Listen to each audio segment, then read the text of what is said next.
Hello, everybody. Welcome once again to the Coach Josh Conklin Show, sponsored by Budweiser of Spartanburg. I'm Jim Noble, along with Wofford Terrier head coach Josh Conklin. How are you, man? Doing good. Doing good.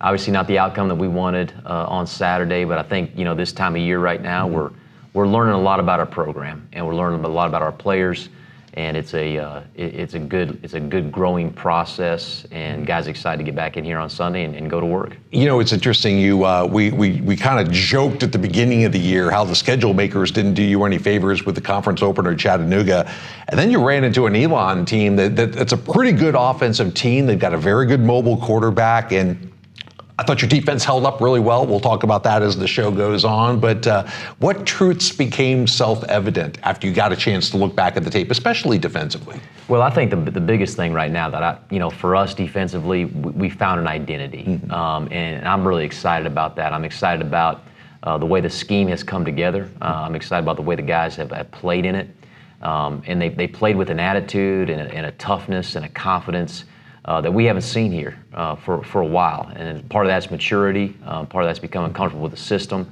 and the coaches and how we're teaching it. So that was a huge win for us, and we're going to build off that, especially here this next week. And then I think our Black Ops, which is our special teams units, I think they have performed well. I think our punt team performed well. And so there's some good things that we can build off of, and we got two of them, and now I got to get the offense up and running, but it will happen because we have great coaches, we have great players over there. We'll stick around over the course of the next few segments. We will look a bit back at the Elon game, look ahead to breakfast in Blacksburg, the early morning start up against Virginia Tech, and also take a closer look at the weekly grind, the practice schedule for the Terriers as they get ready to face an opponent. It's all coming up next here on the Coach Josh Conklin Show. You can always count on the crisp, refreshing taste of Bud Light, just like you can always count on Always Game Gary. No bar is too far. No wing sauce is too hot. Not for Gary. Gary is the man. He's nothing like Keith. Keith never wants to do anything. Why are we even talking about Keith? Always Game Gary is famous among friends. He deserves a Bud Light. Enjoy responsibly. Bud Light Beer, AB St. Louis, Missouri. Behind every adventure is the road that got you there. Behind every passion are the tools that make it happen. And behind every Ford truck and SUV is a Carolina Ford dealer going the extra mile, finding the vehicle you're looking for. It's our commitment to your journey. That's what it means to be True Blue. New inventory is arriving daily. For great offers on a new Ford truck or SUV, go to buyfordnow.com or see your Carolina Ford dealer today. And welcome back to the Coach Josh Conklin Show. I'm Jim Noble, and Coach, I know, and we've touched upon it already, the offense, no points so far. It has been an installation. It has been a work in progress. You've got co-offensive coordinator Sean Watson on board to kind of help that transition and usher in a new era of offensive football for Wofford. Didn't go as planned against Elon. Seemed to me you guys showed some sparks, but every time you had a positive play, then you kind of took a step backwards, whether it was a penalty, with missed assignment. It's hard to get things rolling when it's one step forward, one step back a lot. Yeah, no, it is. I think the thing for me with our offense is this was expected, and I think we are kind of going through the growing process of a new system. The good thing that we've got going right now is we've got an offensive staff, we got an offensive coordinator that they understand, they have a depth of knowledge. So we can look at where our players currently at. What can our quarterback do well?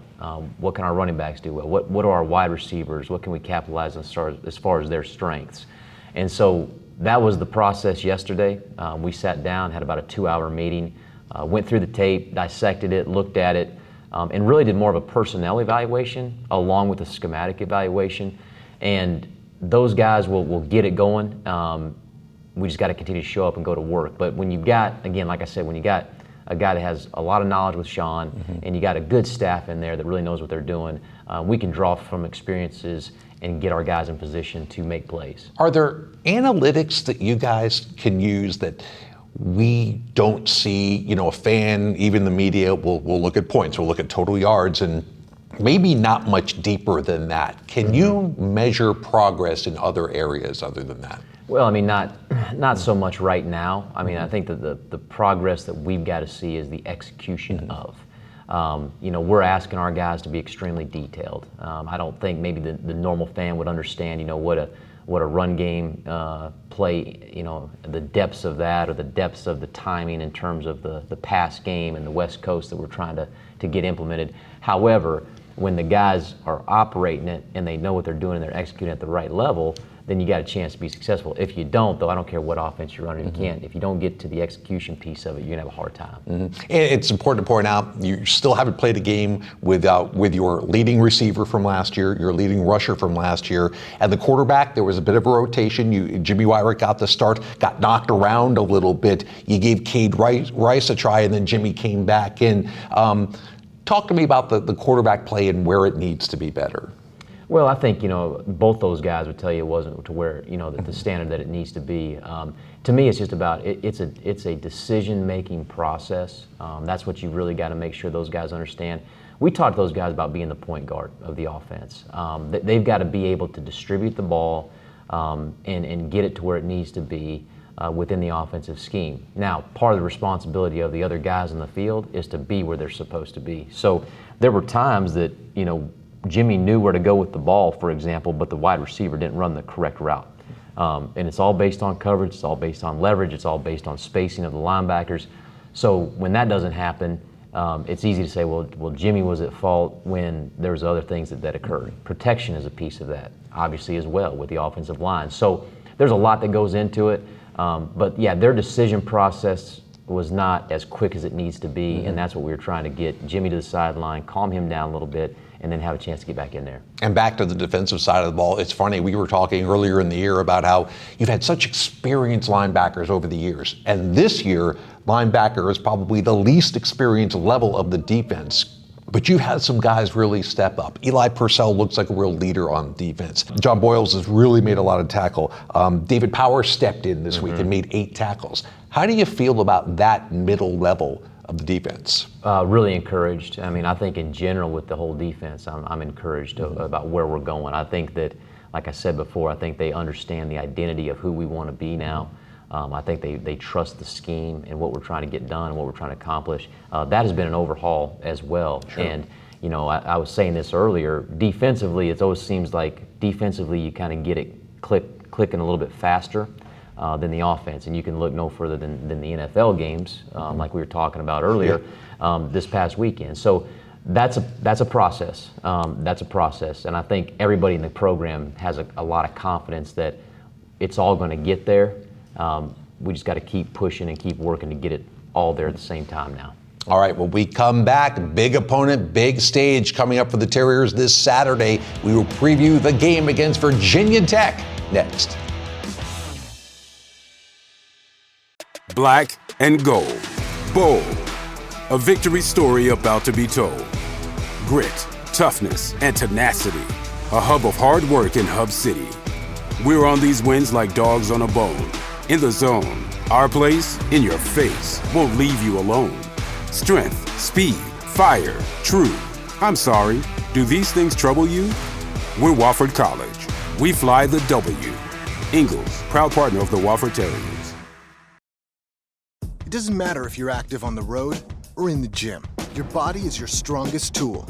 Spartanburg Regional's Sports Medicine Institute is here to push you to the next level. With partnerships across Spartanburg County schools, we're here when it happens. We diagnose, treat, and heal at the Sports Medicine Institute to get you back and active, in the gym, in the game, and to the next level. We never quit because you never quit. Think big. Something life-changing.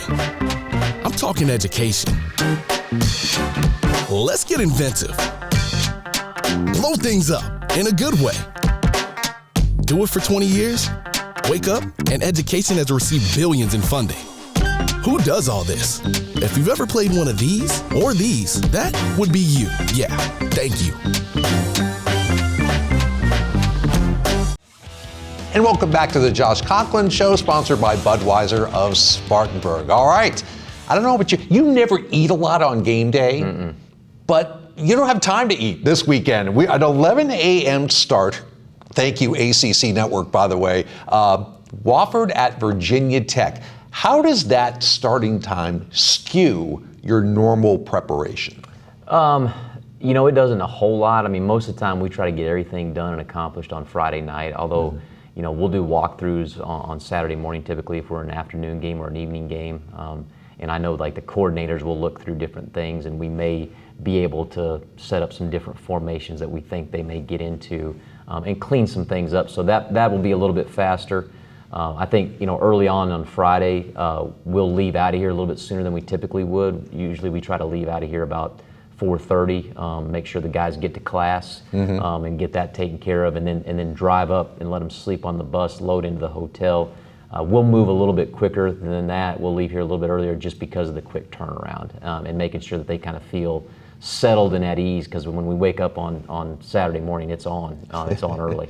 I've always thought, you've had a couple of these games now, Clemson, North Carolina.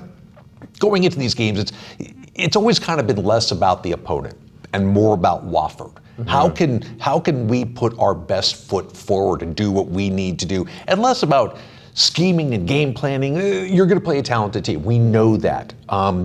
Don't know much about the team because they have a new head coach and Brent Pry, but talk to me about how you view that aspect of it in terms of game planning for a specific opponent when you're playing a Power 5. Yeah, I think, you're always going to go through the process of game planning. You're going to try to scheme up and put yourself in the best position possible. And I think that the guys, the thing that you got to understand, like our players, they're really excited about going up there and playing. It's a big venue. It's Power 5 football. Should be a great crowd, and they love that. And so trying to give them an opportunity to be as successful as they can be against really good competition. And then, you roll it out there and you go compete as a competitor, as coaches, as players. And really what you want to see as a coach is you want to just see execution of. There's going to be guys that get beat at times, mano-a-mano, so to speak. That's going to happen.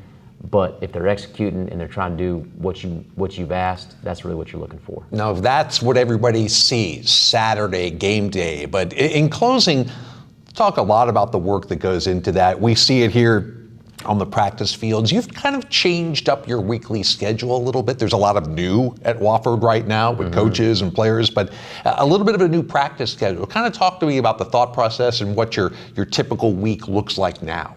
Yeah, I think anytime you go through a transition with new coaches, new coaching staff, guys that really don't know how it was done here in the past, we're trying to do it the most efficient and effective way and how we operate as a staff and the things that we've got to get done, which is completely different than what it used to be. So we'll come in on Sundays. We usually watch the game on Sunday afternoon. The guys will lift, like the offense will lift, the defense will watch the tape, and then we flip it. Then we come back, we'll watch special teams all together, and then we'll do usually like a light walkthrough and really looking at future opponents or corrections, okay?